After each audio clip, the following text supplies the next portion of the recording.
What's up guys, Mike here, the Detroit Borg, with a look at the new LG G4, which improves upon the LG G3 in a number of ways. Basically everything has been touched and improved here, but doesn't completely reinvent it. We still get a removable back panel, which allows us to swap out the battery and expand storage all the way up to 2 terabytes theoretically, if you can find cards that size. We have a 5.5-inch QHD display, same resolution as last year, but we have a new Quantum IPS display, which is brighter with more vivid colors and a deeper contrast. The camera system returns once again with more outstanding features, including a 16 megapixel sensor, which is 40% larger, which allows a lot more light in, an f1.8 aperture, the widest on any smartphone today, which allows a lot of light in. We also have the laser AF system returning once again, which is coupled with a new optical image stabilization 2.0 system, which is much improved from the previous generation, and we add a color spectrum sensor. This is a first for any smartphone today and is there to improve the white balance of your scene. Now the design is pretty familiar here. We have the sleep-wake power button on the back, surrounded by the volume up and down keys, which have dual functions, which I'll explore in this video. We have the rear-facing loudspeaker, which is 1 watt, so although it's rear-facing, it is loud and clear. On the bottom, we have a micro USB port along with a microphone and a headphone jack. On the top, we have an IR blaster for remotely controlling AV equipment, along with another microphone. And if we look along the sides, you can see that chromed plastic finish. Not a premium look here, but it does look pretty sharp, especially with all the buttons relocated to the back. Now, if you look really closely at the profile of the device, you can see the front glass is slightly curved. It's much less dramatic than the LG G Flex 2.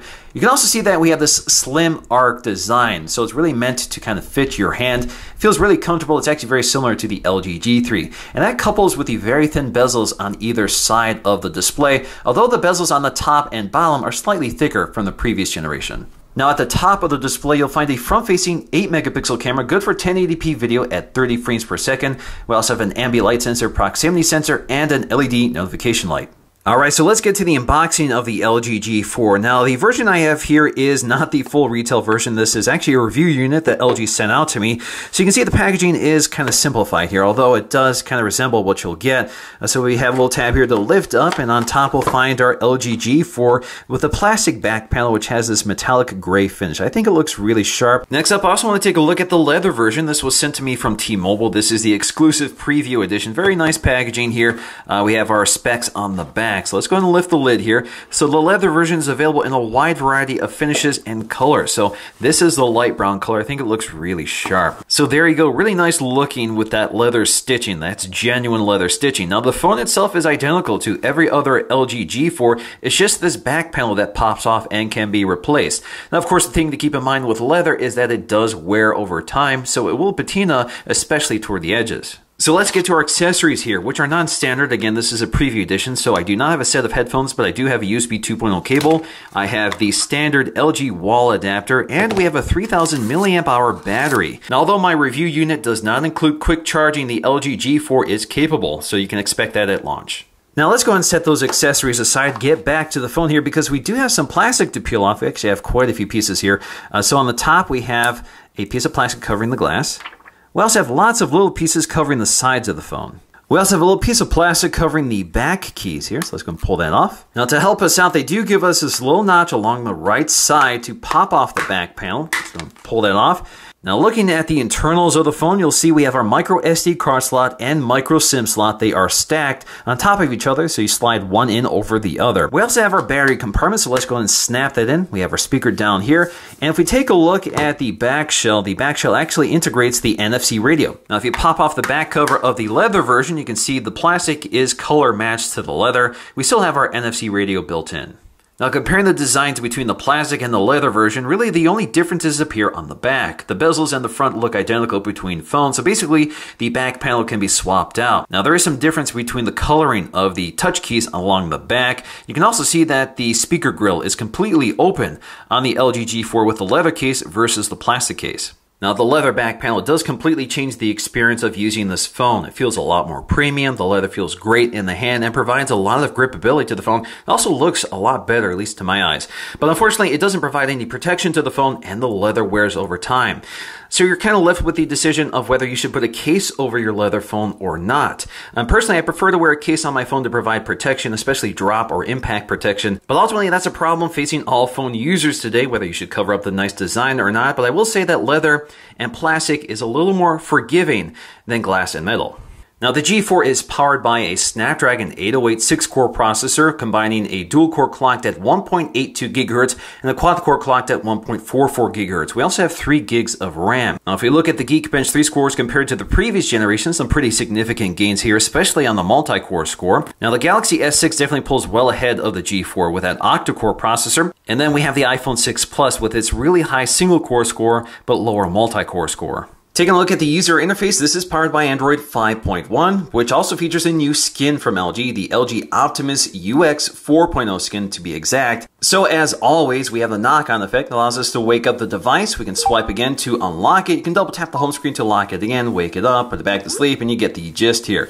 Now you can see down below we have these quick launch icons. This allows us to quickly access our favorite apps, and this is modifiable under settings. We also have our drop-down notification shade, which looks pretty close to stock Android 5.1. Now on the home screen we have a pretty familiar setup here, and you can swipe all the way to the right to get to Smart Bulletin. Smart Bulletin is basically a list of widgets that include things like LG Health for monitoring your health and fitness, music with your music player, calendar and your events, smart settings, which I'll get to. We also have Q Remote that allows you to remotely control your AV equipment, all without launching a dedicated app. It's right here as a widget. We also have Smart Tips that allows you to learn more about using your device. So what is Smart Settings? Well, this gives you a variety of automated actions depending on current conditions. So for example, you can turn on when at home, change your sound profile. So if you want to mute your phone, you can do that from here. There's a variety of other actions here. You have when at home, you can turn your Bluetooth on and off. When at home, turn your Wi-Fi on or off. Now under accessories, if you plug in a set of headphones, you can have it turn on a specific app, and you can adjust this here. So for example, if you prefer play music as I do, you can select that and it will automatically launch play music when you connect your headphones.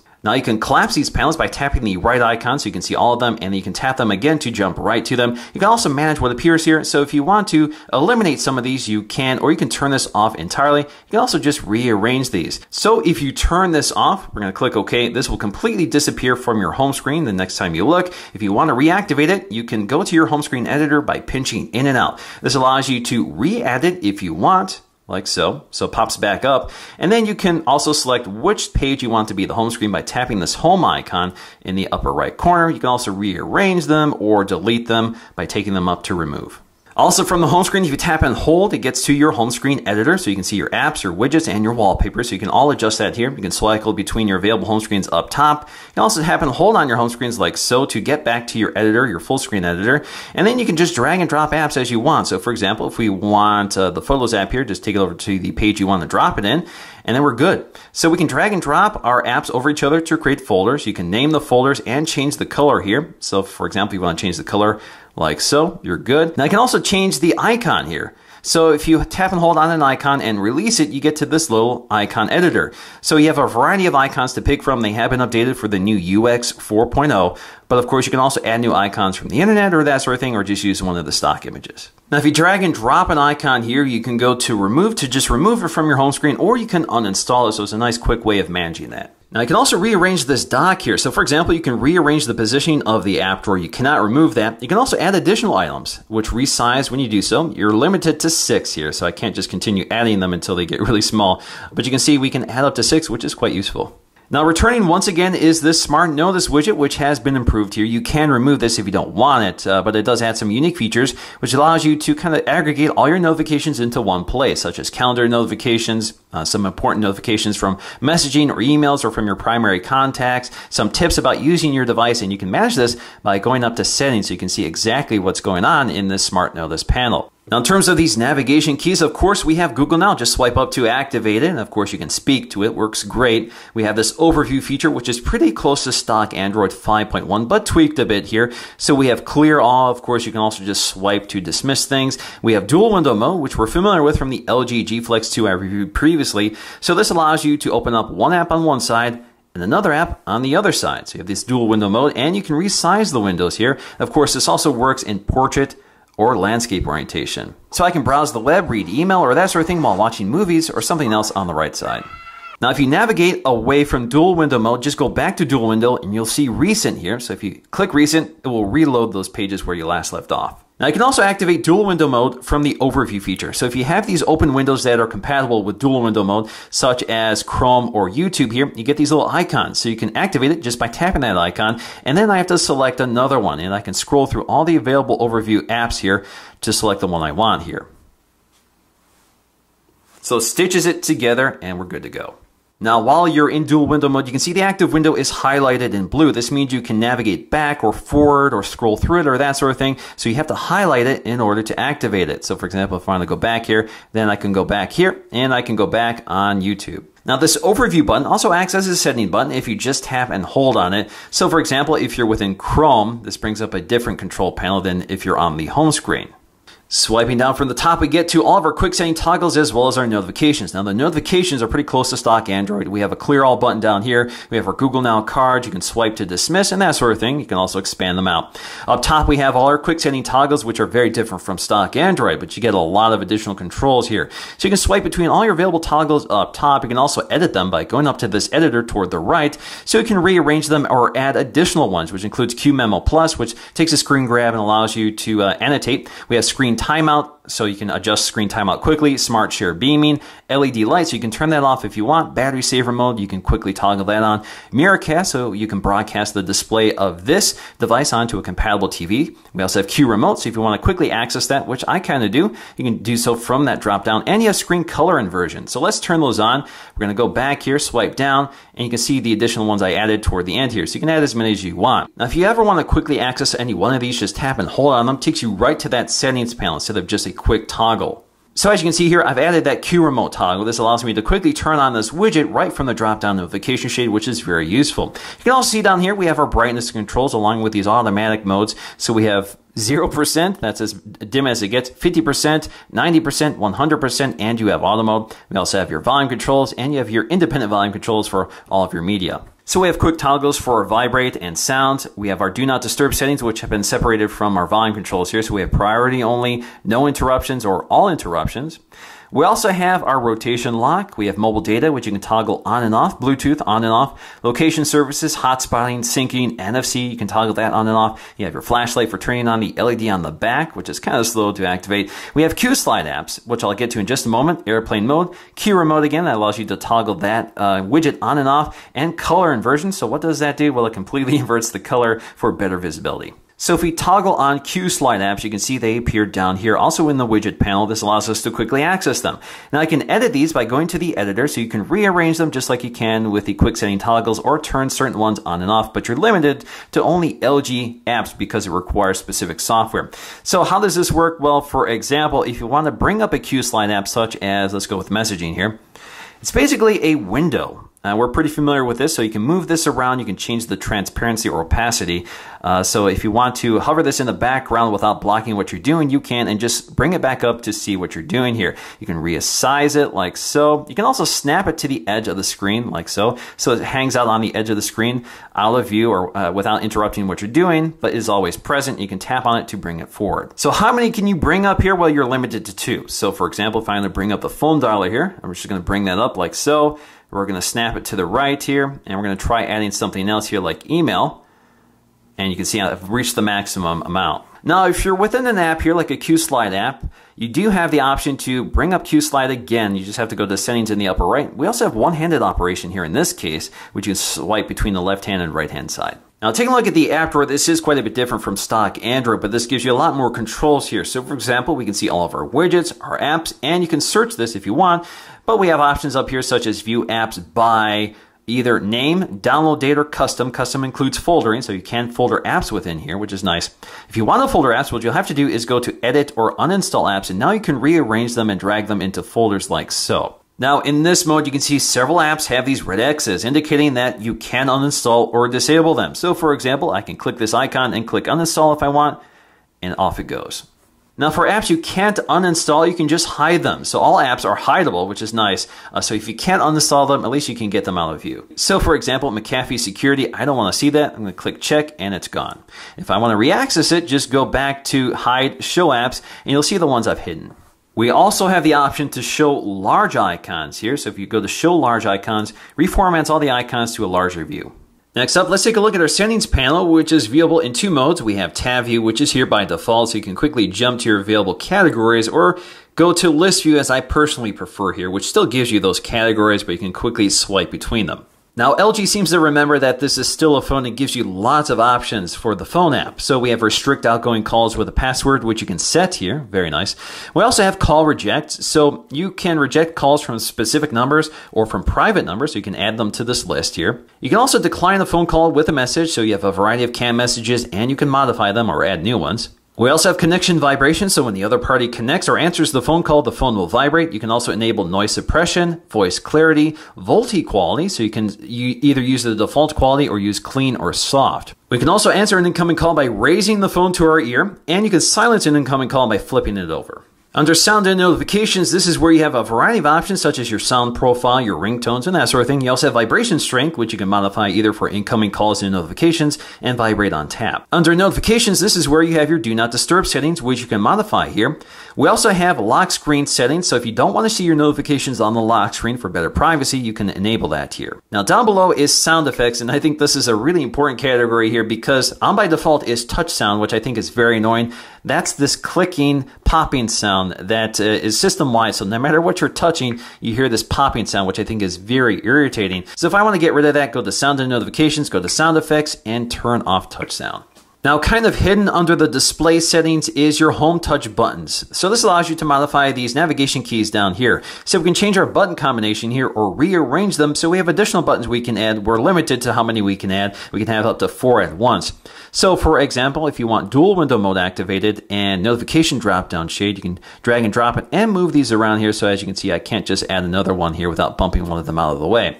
So for example, you can see I've added them so I can bring up my drop down notification shade without swiping down from the top or access dual window mode without going to the overview feature. And again, I can just rearrange these if I want. You can also change the coloring here. So if you want to change the color from black to white, you can do so. Now, another more interesting feature here is hide the home touch buttons within certain apps. So for example, if you want to hide these buttons when you're in Chrome to get a full screen view, you can do that. So for example, if I go to Chrome now, those buttons will hide.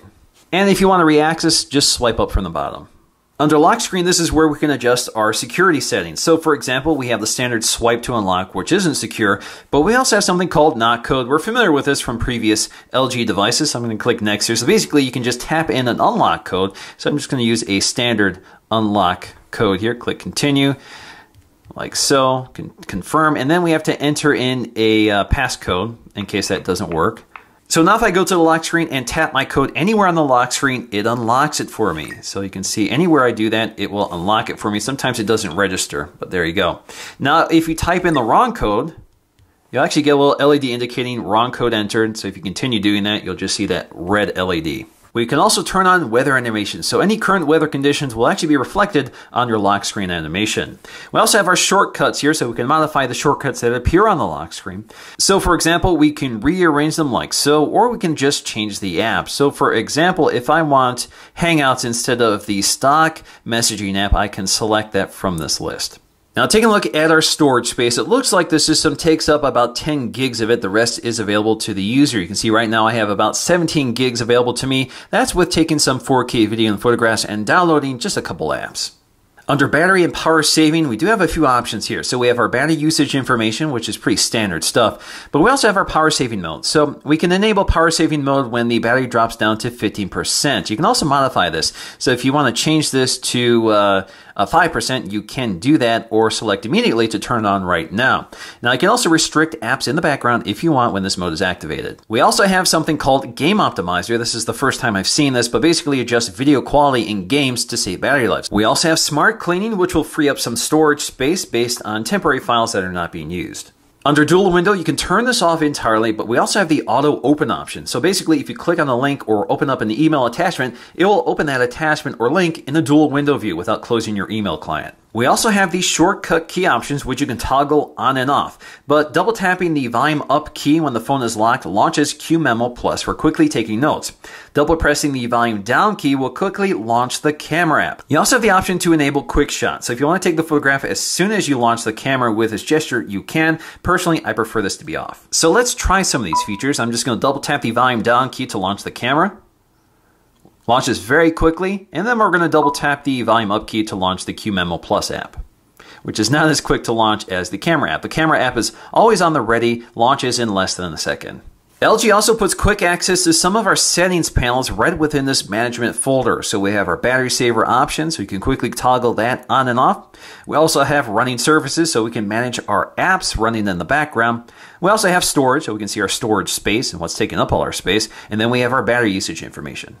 Now, if you tap and hold the power button, you get to your power on and off in airplane modes here in a unique interface, which is kind of transparent. Now, if you use LG's included messaging app, you get a pop-up view every time you receive a new notification, so you can quickly reply to them without leaving what you're doing. Now, let's take a quick look at LG's keyboard and some of its customization options. So we have keyboard height and layout. You can manually adjust the height of the keyboard here. So we can go to the maximum height if I can grab the handlebar. That's the maximum height, and then we have our minimum height, and you can restore it to your default setting like so. We can also extend the keyboard to include the numeric keys in the upper row. We have keyboard type in landscape, so if you want this more traditional keyboard layout in the top, you can select that or go with this stretched view. We also have a split keyboard, so if you use two fingers to spread the keyboard apart, you can get a split keyboard, which is more thumb reachable, maybe more comfortable to a lot of people. We also have one-handed operation, so if you want to switch between the left-hand and right-hand side, you can select that here. We can also change our keyboard theme from white by default or black as your option. Now let's take a look at that camera app, which launches very quickly and is always at the ready, and it's a really impressive camera app. So if we go to the upper left corner, we have three modes. We have simple mode, which strips away everything, just allows you to take photographs. We have auto mode, and then we have manual mode. Manual mode is really impressive. So you can see live metering at the top here, so let me cover it. So you can see at the upper part of the screen, you'll see your white balancing and the color temperature autofocusing.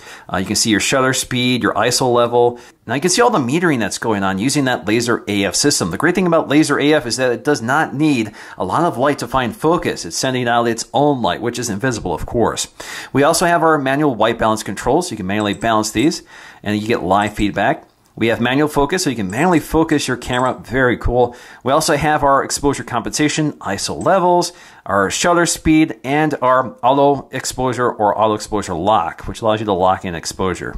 Now, if you're in manual mode, you have the option to record in JPEG or JPEG plus RAW. So you can get RAW images recorded with this camera, which is very nice, especially for photographers. And this camera is definitely capable of some impressive imagery. Now, you can pinch in and out to zoom out on your image, and it will focus pretty quickly. You can snap your photograph. You can also record video. And while you're recording in 4K, you lose the ability to take photographs here, but you can tap anywhere on the scene to adjust exposure and focus. And of course, you have continuous autofocusing. Now, under settings, we have our aspect ratio for photographs, so you can select either 4:3, 16:9, or 1:1. For video, you have UHD or Ultra HD, Full HD, HD, or slow-mo. So if you want to record in slow-mo, that is here as well. We also have voice prompts, so you can turn this on and off, but basically, this will tell you exactly what the voice prompts are, but you can say something like, smile.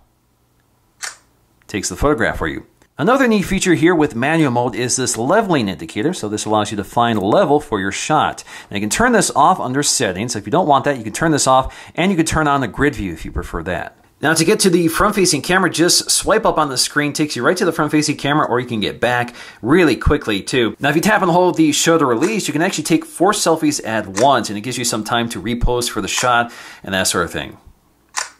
Now you have something called gesture shot with the front-facing camera. One of them we're pretty familiar with, so if you raise your hand in front of the camera, make a fist, gives you a little countdown and snaps the photograph.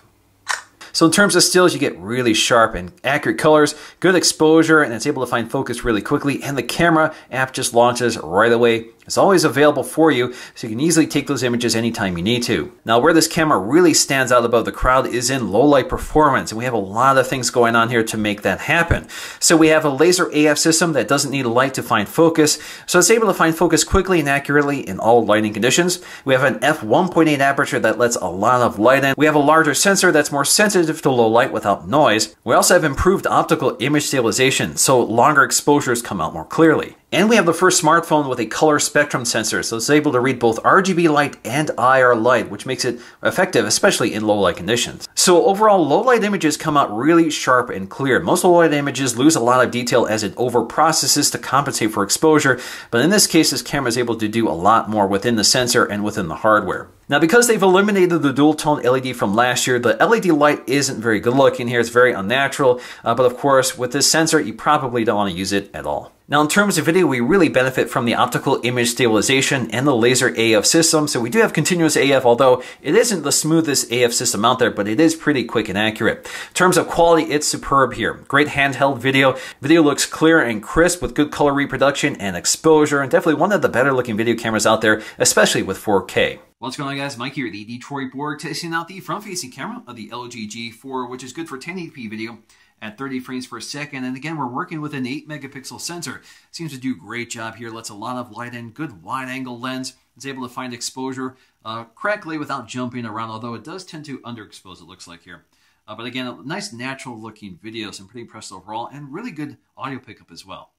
Now, although both the G4 and the G3 share the same screen specs, the same resolution, and the same screen size, the G4 is noticeably brighter with deeper contrast, so colors look a little more vivid. Whites look a little cooler, and the backlighting is much more even, although it doesn't look as sharp as the LG G3, which I think over-sharpened the resolution a bit. Now let's take a listen to the rear-facing speaker, which is pretty much identical to the LG G3.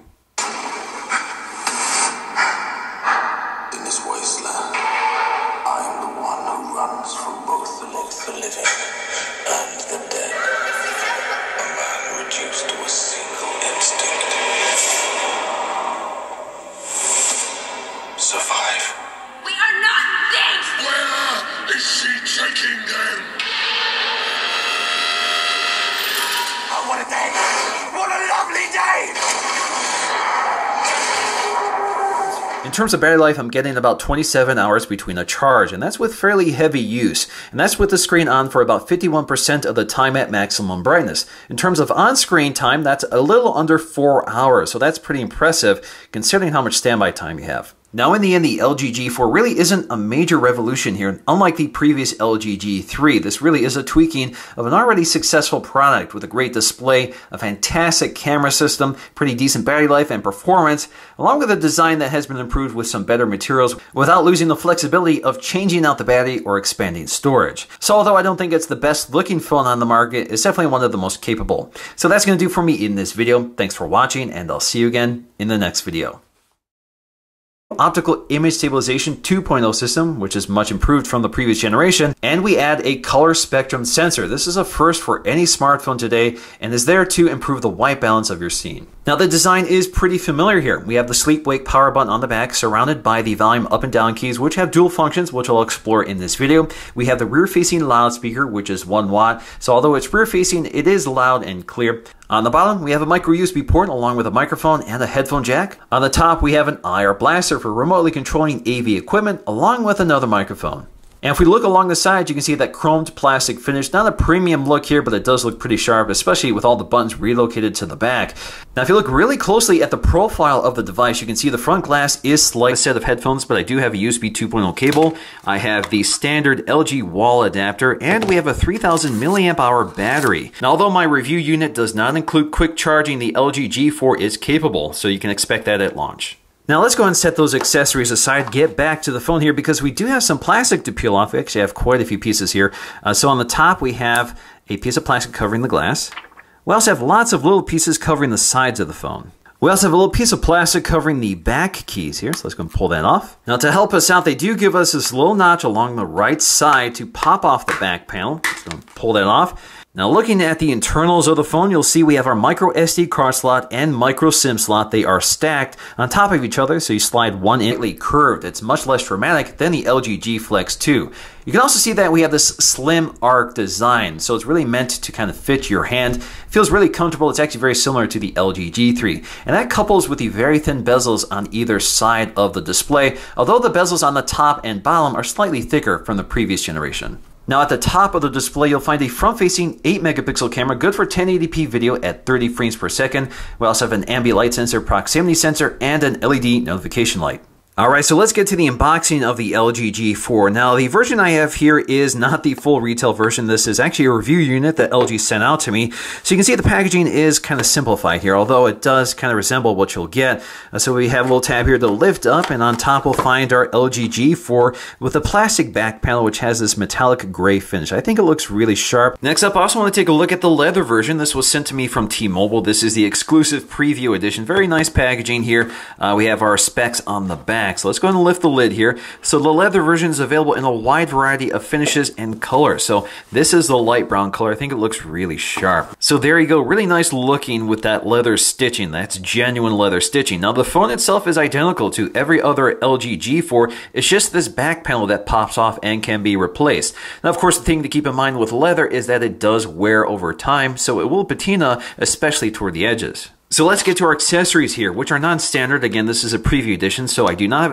What's up guys, Mike here, the Detroit Borg, with a look at the new LG G4, which improves upon the LG G3 in a number of ways. Basically everything has been touched and improved here, but doesn't completely reinvent it. We still get a removable back panel, which allows us to swap out the battery and expand storage all the way up to 2 terabytes theoretically, if you can find cards that size. We have a 5.5-inch QHD display, same resolution as last year, but we have a new Quantum IPS display, which is brighter with more vivid colors and a deeper contrast. The camera system returns once again with more outstanding features, including a 16 megapixel sensor, which is 40% larger, which allows a lot more light in, an f1.8 aperture, the widest on any smartphone today, which allows a lot of light in. We also have the laser AF system returning once again, which is coupled with a new